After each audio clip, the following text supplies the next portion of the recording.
2025년 3월 봄방학 때 친한 가정과 함께 크루즈 여행을 다녀왔습니다. 크루즈선은 로얄 캐리비안의 하모니 오브 더 시즈로 2016년에 첫 항해를 하였습니다.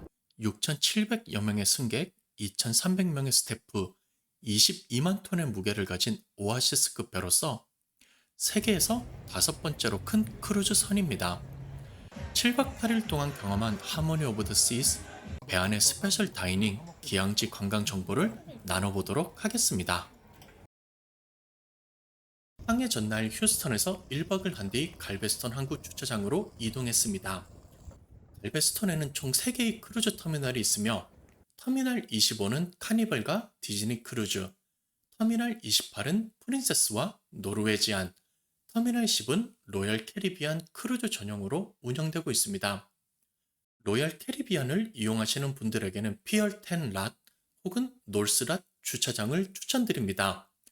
두 곳 모두 터미널 10과 가까운 도보거리에 있어 별도의 셔틀버스를 이용하지 않고도 바로 승선장으로 이동할 수 있어 매우 편리합니다. 다만 성수기에는 주차장이 조기 매진되는 경우가 있으므로 사전 예약을 권장드립니다. 이번에 탑승한 하모니호는 이전에 이용했던 드림급인 카니발 브리즈호보다 2배 이상 많은 이용을 수용할 수 있는 대형 선박으로 멀리에서도 그 크기와 위용이 느껴졌습니다. 사전에 앱을 통해 체크인을 완료하고 승선 시간을 지정해 두었기에 정해진 시간에 도착하자마자 신속하게 티켓과 여권 확인을 마치고 탑승할 수 있었습니다. 일주일간 머무를 발코니 객실은 깔끔하게 정돈이 되어 있었으며 소파가 창가 쪽에 배치되어 전망을 가리지 않아 만족스러웠습니다. 간단히 짐을 정리한 뒤 선박 내부를 둘러보고 아이들과 함께 수영장으로 향했습니다. 잠시 시간을 보내다 보니 어느덧 저녁 식사 시간이 되었습니다. 첫날의 메인 다이닝 룸은 예약 손님과 대기 인원으로 인해 상당히 붐비는 모습이었습니다. 첫날의 MDR 메뉴는 아메리칸 스타일을 테마로 구성되어 있었으며 메인 요리로는 구운 생선, 프라이드 치킨, 뉴욕 스트립 스테이크 등이 제공되었습니다. 3코스 구성으로 기본 주문이 가능하며 원하실 경우 추가 주문도 자유롭게 할 수 있습니다. 식사를 마친 후에는 6층으로 이동했습니다. 외관상 실내처럼 보이지만 실제로는 천장이 개방된 야외 구조로 독특한 분위기를 자아냅니다. 쇼핑몰을 연상케 할 정도로 세련되고 잘 꾸며진 공간은 크루즈라는 사실을 잠시 잊게 만들 정도였습니다. 이 구역에는 아이들을 위한 회전 목마, 오락실, 클라이밍 시설, 그리고 카페와 바 등 다양한 편의 시설도 갖춰져 있었습니다. 이후에는 5층을 둘러보았습니다. 5층 중앙에는 여러 쇼핑센터와 바가 모여 있으며 이곳에서는 라이브 음악, 댄스 공연, 퍼레이드 등 다양한 프로그램이 진행됩니다. 또한 선박을 한 바퀴 돌 수 있는 조깅 트랙도 마련되어 있어 가볍게 산책하거나 운동을 즐기기에도 좋은 장소입니다. 이렇게 첫날의 일정을 마무리하며 앞으로의 여정을 더욱 기대하게 되었습니다. 둘째 날 아침 배 앞쪽 15층에 위치한 솔라리움 비스트로에서 조식을 즐겼습니다. 솔라리움은 성인 전용 구역으로 라운지, 수영장, 레스토랑, 바 등이 마련되어 있으며 조용한 분위기에서 휴식을 취할 수 있는 공간입니다. 비스트로에는 아이들도 입장이 가능하지만 나머지 시설은 성인만 이용할 수 있습니다. 보다 다양한 메뉴를 원하신다면 윈드제모 뷔페로 조용하고 한적한 분위기에 조식을 즐기시려면 솔라리움 비스트로를 이용하시면 됩니다. 조식을 마친 후 선내를 산책하며 둘러보다 5층에서 열리는 퍼레이드를 관람했습니다. 전문 공연팀과 함께 선내 직원들이 참여하는 이 퍼레이드는 다소 어설프지만 친근한 분위기를 자아냈고 특히 수줍게 춤을 따라하는 직원들의 모습이 인상 깊었습니다. 좋은 자리를 원하신다면 사전에 시간표를 확인하고 일찍 자리를 잡는 것이 좋습니다. 점심은 스페셜 다이닝 중 하나인 제이미스 이탈리안에서 식사했습니다.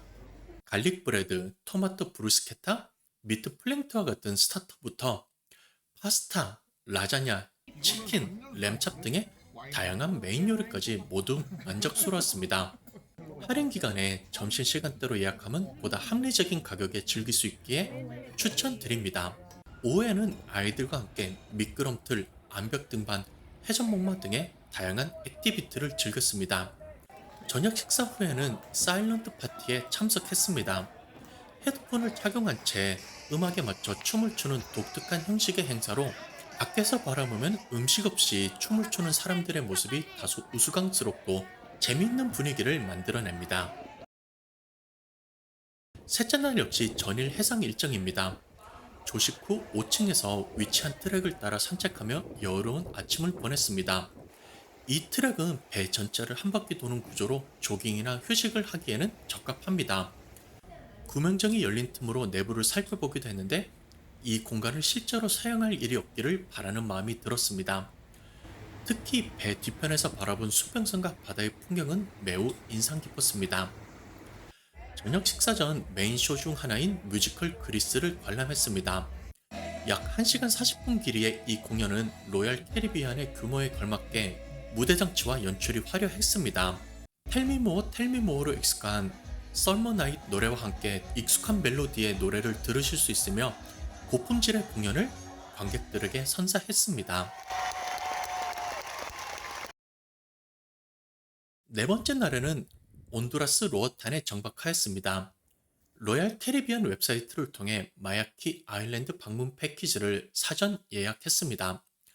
해당 패키지는 해변, 수영장, 동물원 등을 자유롭게 이용할 수 있으며 점심 식사가 포함되어 있습니다. 울창한 나무 아래서 여유로운 시간을 보낼 수도 있었고 흐린 날씨 덕분에 한낮에도 덥지 않았습니다. 섬은 비교적 작아 30분 이내로 둘러볼 수 있었고 공항이 인접해 있어 비행기에 이착륙도 볼 수 있었습니다. 약 5시간 동안 머물며 수영과 점심 식사, 산책을 즐긴 뒤 배로 돌아왔습니다. 샤워 후 갑판에 나서니 해가 지는 바다 위로 로아탄의 풍경이 펼쳐져 감탄을 자아냈습니다. 다섯째 날에는 멕시코 코스타마에 도착했습니다. 인접한 브릴리언스 오브 더 시와 비교해보니 하모니 오브 더 시스의 압도적인 규모가 확실히 드러났습니다. 별도의 투어는 신청하지 않고 택시를 타고 마우알 해변의 크레이지 랍스터 식당을 방문했습니다. 이곳에서 파리야다, 타코, 파이타, 세비체 등을 다양하게 주문해 식사를 즐겼으며 미국에 비해 저렴한 가격이 인상적이었습니다. 식사 후에는 주변 상점들을 둘러보며 가벼운 산책을 했습니다. 저녁은 스페셜 다이닝인 150 센트럴 파크에서 즐겼습니다. 비트 샐러드, 시저 샐러드, 관자 요리 등의 에피타이저와 함께 송아지 요리, 오리고기, 양고기, 스테이크 등의 메인 코스를 맛보았으며 고급스러운 분위기 속에서 만족스러운 식사를 할 수 있었습니다. 식사 후에는 아쿠아 시어라에서 파인 라인 쇼를 관람했습니다. 야외에서 펼쳐지는 이 쇼는 물을 활용한 퍼포먼스와 다이빙, 외줄타기 등 다이내믹한 장면이 연속되며 특히 고공 다이빙 장면에서는 관객들의 탄성이 이어졌습니다.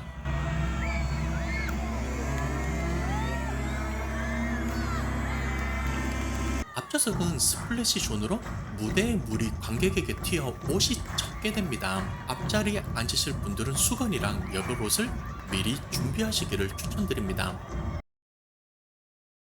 마지막 기항지는 멕시코 코주멜이었습니다. 패러다이스 비치와 나치코금 두 개의 리조트에서 휴양하는 옵션이 있었는데 패러다이스 비치는 규모가 크고 사람이 많이 모여 북적북적하고 파티 분위기가 납니다. 더 작은 규모의 나치코금 비치는 하루 130명까지만 입장 가능한 인원 제한이 있기에 조금 더 한적하고 조용한 분위기를 제공해 줍니다. 마지막 기항지 여행이었기에 저희는 여유롭게 즐길 수 있도록 나치코금 비치를 선택하였는데 한가롭게 쉬고 즐길 수 있어서 좋은 선택이었습니다. 바에서 음료수를 시키고 마사지를 받으면서 힐링을 하고 패들보드, 바나나 보트 등의 다양한 물놀이를 하면서 해변가에서 즐거운 시간을 보냈습니다.